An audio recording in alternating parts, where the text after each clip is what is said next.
অসম্ভব সুন্দর একটা জায়গা। এটা হচ্ছে সিলেটের সুনামগঞ্জের শিমুল বাগান। যদিও এখন ফুল ফুটবে না, ফুল ফুটবে ফেব্রুয়ারির দিকে।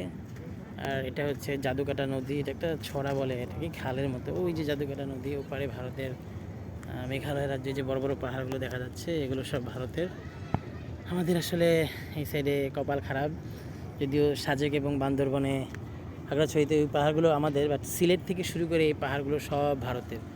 এদিকে আমাদের না, ওই নদীর ওপারে আসলে ওটাও আমাদের, বাট পিছনে যে পাহাড়গুলো সেগুলো আমাদের না। এই যে পিছনে দেখা যাচ্ছে বড় বড় পাহাড়গুলো, এগুলো। এখানে একটা ছড়া, এদিক দিয়ে এই যে নৌকা বেয়ে যাচ্ছে, এরা ইট পাথর মাছও ধরে এগুলো দিয়ে, এদিক দিয়ে। তো জায়গাটা অনেক সুন্দর একটা জায়গা, আমার খুব ভালো লাগতেছে। আসলে এক এক জায়গায় এক এক রকম, তো মানে বাংলাদেশটা তো পুরোটাই বৈচিত্র্যময় একটা দেশ, এক এক জায়গায় এক এক রকম, না ঘুরলে আসলে বোঝা যাবে না।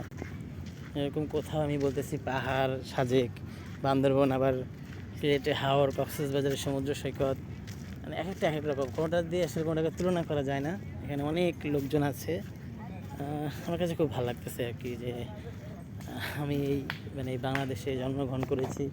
এত সুন্দর সুন্দর জায়গা আসলে এখানে মানে না আসলে বুঝবেন না, জাস্ট বলে আপনাদেরকে লোক দেখাচ্ছি, এসে দেখবেন খুব সুন্দর জায়গা।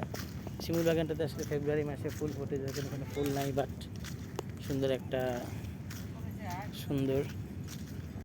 এই যে এইখানে জাদুকাটা নদী থেকে একটা খাল বের হয়ে ওই সামনের দিকে গেছে, শিমুল বাগান, বাট শিমুল নাই। তো বললামই যে ফেব্রুয়ারি মাসে আসতে হবে। তাই যে পরিচিত মানে আমরা যে ইয়ের মাধ্যমে আসতে, উনি আমাদের পরিচিত, সম্পর্ক ভালো হয়ে গেল। ওনারা ঘুরে আসুক, ওনারা তো দিকে যায় নাই, যে দেখে আসুক। সুন্দর একটা জায়গা ওই সাইডে, ওই মিজোরামের মানে মেঘালয়ের পাহাড়গুলো আমাদের না, বাট পাহাড়গুলো আমাদের হলে ভালো হইতো। যাই হোক, এদিকে আমাদের না, বাট খাগড়াছড়ি, বান্দরবন, রাঙামাটি, ওদিকে তো পাহাড়গুলো আমাদের। এদিকের এই পাহাড়গুলো আসলে সবই ওদের। ওই সময় হয়তো আমরা ওইভাবে চিন্তা ভাবনা করে নাই, যার কারণে আমাদের কাছে পাহাড়গুলো ছিনায় নিচ্ছে। যা ওই চিন্তাটা থেকে আমরা আসলে বান্দরবন, খাগড়াছড়ি, রাঙামাটির ওই পাহাড়গুলো আবার পুনরুদ্ধার করছি, যে না এখানে তো আমরাও ছিলাম। এদিকে হয়তো ওই সময় বাঙালিরা উদ্ধার করতে পারেনি। আর তাছাড়া ওই সময় মাওলানা ভাসানী মারাও গেছিল, লং মার্চ টু ত্রিপুরাতে আমরা আমাদের এই বাংলার অধিকাংশ জায়গাগুলোয় পেতাম। যাই হোক, যা আছে তাই নিয়ে আমরা অনেক শান্তিতে আছি, সুখে আছি, খারাপ লাগে না, ভালোই। এক এক রকম এক বৈচিত্র্যময় বাংলাদেশ। এতদিন শুধু বইয়ে পড়ছি আর শুনেছি, বাট এখন আসলে দেখে দেখে আমার তাই মনে হচ্ছে। এবং এরপরে কাঞ্চনজঙ্ঘাও যাব, সেখানেও তো হিমালয় পর্বত তো আমাদের দেশে নাই, বাট দূর থেকে দেখা যায়, যেহেতু খুব কাছে নেপাল আর ভারত আমাদের থেকে।